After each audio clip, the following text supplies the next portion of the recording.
이 시간 우리에게 주신 하나님의 거룩한 말씀은 베드로전서 1장 1절에서 4절까지 말씀입니다. 신약성경 377면쯤에 있습니다. 베드로전서 1장 1절에서 4절까지 말씀입니다. 예수 그리스도의 사도 베드로는 본도, 갈라디아, 갑바도기아, 아시아와 비두니아에 흩어진 나그네, 곧 하나님 아버지의 미리 아심을 따라 성령이 거룩하게 하심으로 순종함과 예수 그리스도의 핏부림을 얻기 위하여 택하심을 받은 자들에게 편지하노니 은혜와 평강이 너희에게 더욱 많을지어다. 우리 주 예수 그리스도의 아버지 하나님을 찬송하리로다. 그의 많으신 긍휼대로 예수 그리스도를 죽은 자 가운데서 부활하게 하심으로 말미암아 우리를 거듭나게 하사 산 소망이 있게 하시며 썩지 않고 더럽지 않고 쇠하지 아니하는 유업을 있게 하시나니 곧 너희를 위하여 하늘에 간직하신 것이라. 아멘. 오늘 베드로 사도가 이 본문의 말씀을 통해서 누구에게 편지를 적었는지를 우리가 살펴볼 필요가 있습니다. 오늘 1절의 말씀에 보면 예수 그리스도의 사도 베드로는 본도, 갈라디아, 갑바도기아, 아시아와 비두니아에 편지를 적은 것을 볼 수 있습니다. 이 지역은 어떠한 지역이냐면 터키, 타우루스 산맥 북쪽 소아시아 지역의 삶을 살아가는 사람들이라는 것입니다. 이 소아시아의 삶을 살아가는 이 사람들은 어떠한 사람이냐면 오늘 베드로 사도는 첫 번째 이렇게 말하고 있죠. 너희들은 흩어진 사람들이다. 이렇게 말씀하고 있습니다. 왜 베드로 사도는 흩어진 사람들이라 이렇게 표현을 하고 있을까요? 소아시아 지역에 흩어져 삶을 살아가는 사람들은 예수 믿는 것 하나 때문에 로마의 핍박을 받게 되었습니다. 그 고통의 핍박을 피해서 바로 소아시아 지역의 삶을 살아가게 되었던 사람들이라는 것을 오늘 베드로 사도는 밝히고 있는 것을 볼 수 있습니다. 오늘 베드로 사도는 두 번째로 이 소아시아 지역의 고통 가운데 속에 삶을 살아가고 있는 너희들이 과연 누구인가? 정체성을 어디에 두고 삶을 살아가고 있는가를 중요하게 생각하고 있다는 것을 알 수 있습니다. 그래서 베드로 사도는 이들을 향하여 너희는 흩어진 나그네다라고 표현을 하고 있습니다. 나그네란 사전적 의미로서 고향을 잠시 떠나 다른 곳의 삶을 살아가는 사람을 나그네다라고 표현을 하게 되죠. 오늘 성경에 나타나고 있는 흩어져 삶을 살아가고 있는 소아시아의 그리스도인들을 향하여서 너희들이야말로 정말 하나님의 성도요 나그네다라는 것을 말씀해 주고 있습니다. 저와 여러분은 나그네라고 오늘 성경을 통해서 표현하고 있죠. 이 나그네는 어떻게 돼서 우리가 나그네가 될 수 있었을까요? 오늘 성경의 본문의 말씀에 2절에 이렇게 말씀하고 있습니다. 곧 하나님 아버지의 미리 아심을 따라. 하나님께서는 저와 여러분을 어떻게 성도로 삼으셨냐? 태초부터 저와 여러분을 하나님의 성도로 삼기 위해서 계획하고 계셨다라고 성경은 말씀하고 있습니다. 하나님은 그 계획하셨을 뿐만 아니라 오늘 2절의 말씀에 예수 그리스도의 핏부림을 얻게 하셨다. 그의 아들 예수 그리스도를 이 세상에 보내주셔서 나 대신 십자가에 죽게 하심으로 말미암아 나를 하나님의 성도로 계획하셨다. 그것뿐만이 아니라 2절의 말씀에 성령이 거룩하게 하심으로 순종함과, 성령 하나님께서 저와 여러분을 한 사람 한 사람 성령의 인을 치심으로 말미암아 오늘 저와 여러분을 택하셨다라고 오늘 2절에 말씀하고 있죠. 저와 여러분은 하나님의 태초부터 계획하시고 그 아들이 오셔서 이 세상에 십자가에 못 박혀 죽으시고 성령의 도장을 찍음으로 말미암아 저와 여러분을 선택해 주셨다라는 것입니다. 이 선택받은 것을 성경은 무엇이라고 말씀하고 있냐라면 빌립보서 3장 20절 말씀에 우리의 시민권은 하늘에 있는지라. 저와 여러분이 하나님의 백성으로 성도로 삼아 주셨다는 것은 저와 여러분의 시민권이 하늘에 있다는 것입니다. 천국에 있다라는 것이죠. 저와 여러분의 진정한 고향은 바로 저 하늘나라 천국이라고 말씀하고 있습니다. 우리는 천국의 백성으로서의 저 본향인 천국을 잠시 떠나 오늘 이 세상에 잠시 삶을 살아가는 나그네라고 오늘 성경은 저와 여러분에게 말씀하고 있죠. 여러분, 우리는 하나님의 백성으로 오늘 설을 맞이하여 오늘 이곳에 모여 있습니다. 나그네로 삶을 살아가는 사람으로 오늘 우리는 이 자리에 앉아 있죠. 그렇다면 우리는 어떠한 삶을 살아가는 것이 나그네수에 마땅한 의무를 다하며 하나님 앞에 영광을 올려 드릴 수 있을까요? 박목월 시인의 나그네라는 이 시를 통해서 좀 더 살펴보도록 하겠습니다. 박목월 시인이 지은 나그네 이 시는 우리가 이 세상의 삶을 살아갈 때에 어떠한 자세를 가지고 삶을 살아가야 되는지를 우리에게 잘 말씀해 주고 있습니다. 한번 시를 읊어보도록 하겠습니다.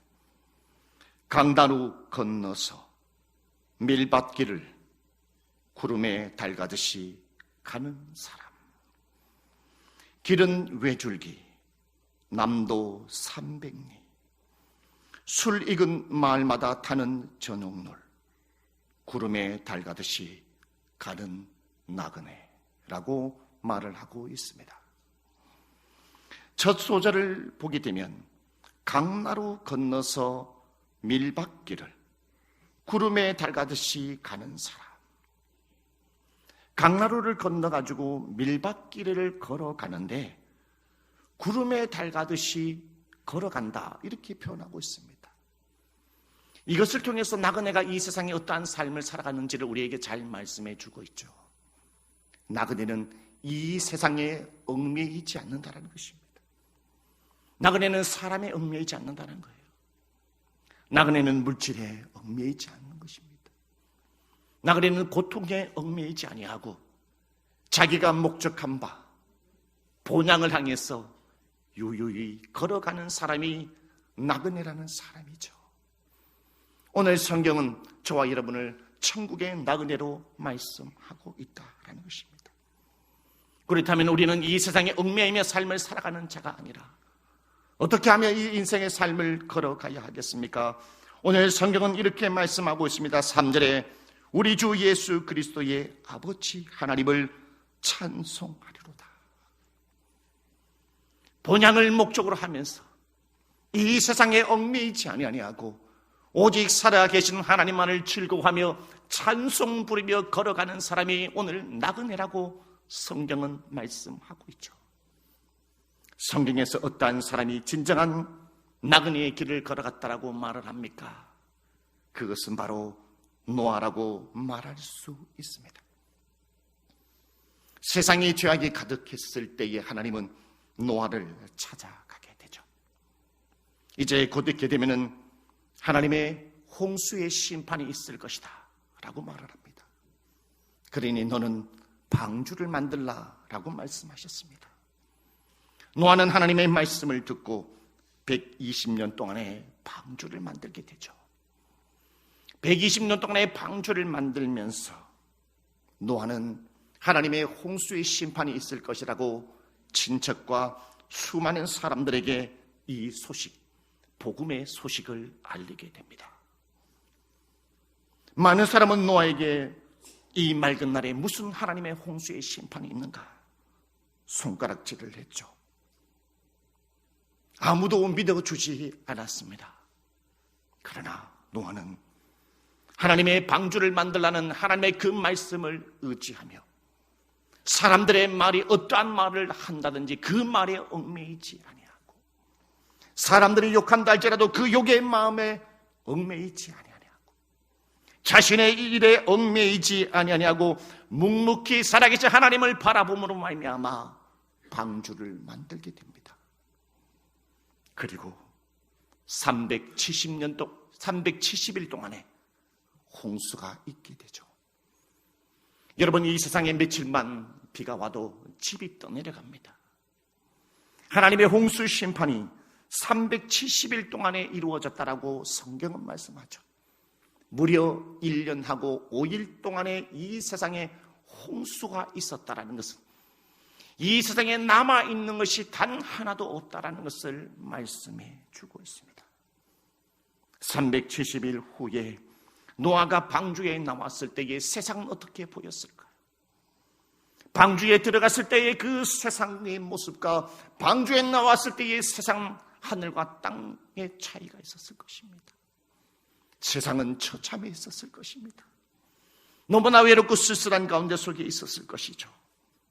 그러나 노아는 자기가 삶을 살아가는 그 세상이 처참한 가운데 속에 있었다 할지라도 그 환경에 의지하지 아니하고 노아는 유유히 세상에 얽매이지 아니하고 살아계신 하나님을 향하여 번제를 준비하죠. 하나님을 향하여 이 짐승이 좋을까? 하나님 앞에 이 제물을 드리면 더 기뻐하실까? 하나님은 어떠한 예배를 드리는 것을 기뻐하실까? 고르고 또 골라. 아니야, 이 짐승보다는 저 짐승이 하나님이 더 기뻐하실 거야. 고르고 또 골라 살아계신 하나님 앞에 번제를 올려드리며 찬송하며 노아는 그의 인생의 길을 걸어갔다라는 것입니다. 도동조한교회 성도 여러분, 오늘 이 시간에 함께하고 있는 하나님의 백성 여러분, 이 명절 가운데 속에 오직 살아계신 하나님만을 바라보며 세상에 얽매이지 아니하고 하나님만을 찬송하며 걸어가시는 여러분이 되시기를 주님의 이름으로 축복합니다. 오늘 방목을 씌운 이 나그네를 통해서 두 번째로 우리에게 가르쳐주는 메시지가 있죠.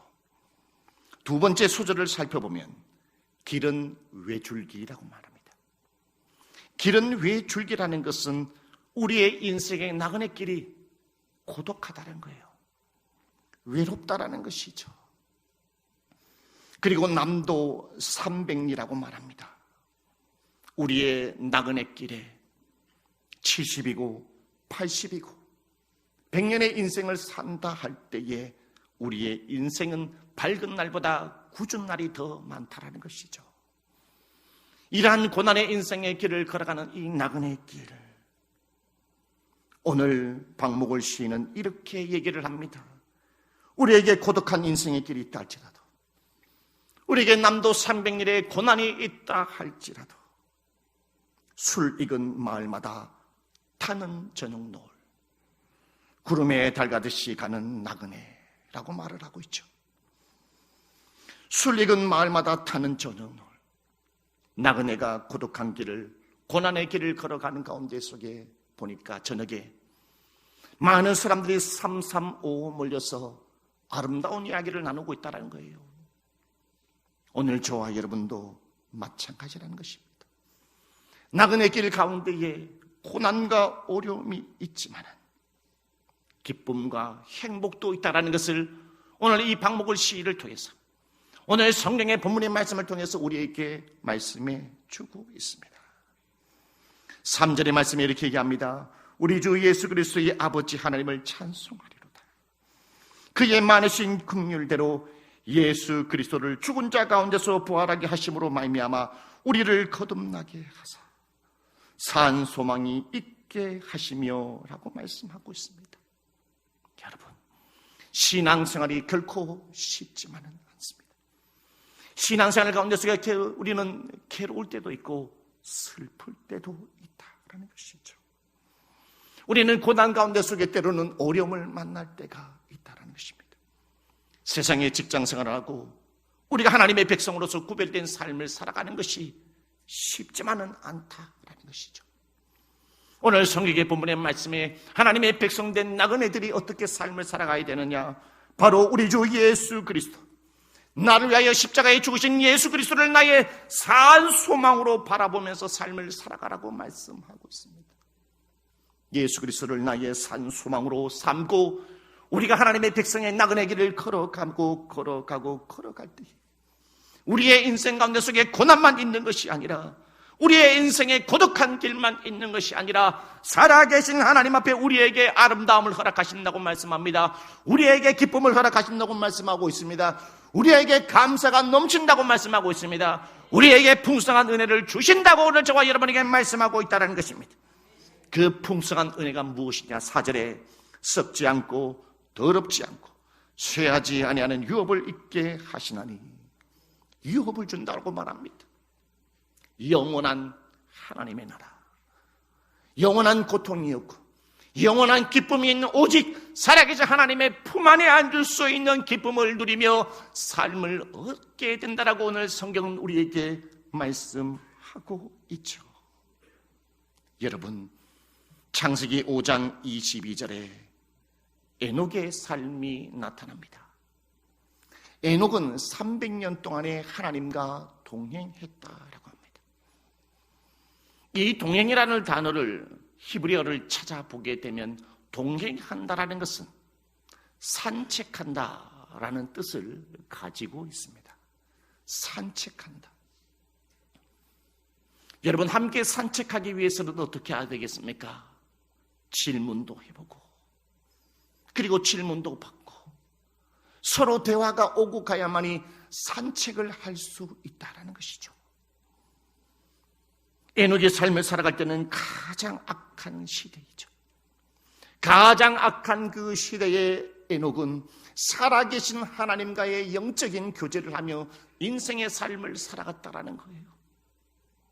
세상이 힘들어도, 세상이 고달파도, 세상의 인생의 삶을 놓고 사람의 관계에서, 물질의 관계에서, 질병의 관계에서 오는 그 모든 고통 가운데 속에 에녹도 놓고 싶었지만 살아계신 하나님이 에녹의 산 소망이었기 때문에 에녹은 그 가운데 속에 하나님의 예배를 구별하여 하나님과 예배를 통해서 만나 교제하며 예배를 통해서 에녹은 산책을 하고, 힘든 일이 있을 때마다 에녹은 따로 시간을 내고 하나님 앞에 기도하며 하나님과 산책하고, 그리고 일을 하면서 하나님과의 무시로 기도하며 산책하며 동행의 길을 걸어갔다라고 성경은 말씀하고 있습니다. 여러분, 이 세상에서 삶을 살아가는 동행의 길이 가장 아름다운 길이라는 것을 우리에게 말씀해 주고 있죠. 장애인 올림픽에서 있었던 실제 이야기입니다. 장애인 올림픽에서 달리기를 하기 위해서 9명의 선수가 출발을 기다리고 있었죠. 총소리가 시작되자 9명의 장애인 달리기 선수들은 출발하게 됩니다. 그런데 한 선수가 그만 넘어지게 되죠. 8명의 선수가 그 한 선수의 넘어진 것을 보고 그에게 다가갑니다. 그에게 다가가서 손을 붙들어주고 함께 일으켜 세워줍니다. 그를 위로하면서 8명의 장애인 선수는 넘어진 이 장애인 선수와 함께 팔짱을 끼고 옆줄로 서서 결승점까지 팔짱을 끼고 함께 들어왔다라고 합니다. 모든 외신들, 그리고 그 경기에 참여했던 모든 관중들은 기립박수를 하며 이 세상에서 정말로 가장 아름다운 모습이 이들의 모습이 아닙니까? 이들이야말로 정말로 진정한 동행의 길이며 친구라고 표현했다라는 것이죠. 여러분, 우리에게는 진정한 친구가 있습니다. 우리도 정말로 실패했던 사람이죠. 아담과 하와도 죄악으로 말미암아 넘어졌던 인간이고, 우리도 한 주간의 삶을 살아가면서 지난주에 하나님의 말씀을 들었지만, 작년에도 하나님의 말씀을 들었지만 우리는 실패하고 세상의 죄악에 순간순간 우리는 넘어질 때가 많이 있어요. 우리가 실패하고 넘어지고 쓰러지고 한눈 팔 때 주님께서는 나에게 찾아오셔서 아무개야 힘들지, 아무개야 일어나라, 아무개야 일어나라, 힘을 내라, 나를 바라보라고 말씀하셨던 주님, 여러분의 손을 잡고 부여잡아 우리를 일으켜 주셨던 주님이야말로 저와 여러분의 진정한 친구라는 것입니다. 여러분, 친구란 누구일까요? 어떠한 사람이 진정한 친구일까요? 슬플 때 어깨를 기댈 수 있는 자가 진정한 친구라는 것입니다. 친구란 누구이겠습니까? 무거운 짐을 가볍게 해주는 사람이 친구라는 것입니다. 또한 친구가 어떠한 사람입니까? 환경이 좋든 나쁘든지 간에 늘 언제나 나와 함께 해줄 수 있는 사람이 나의 친구라는 것입니다.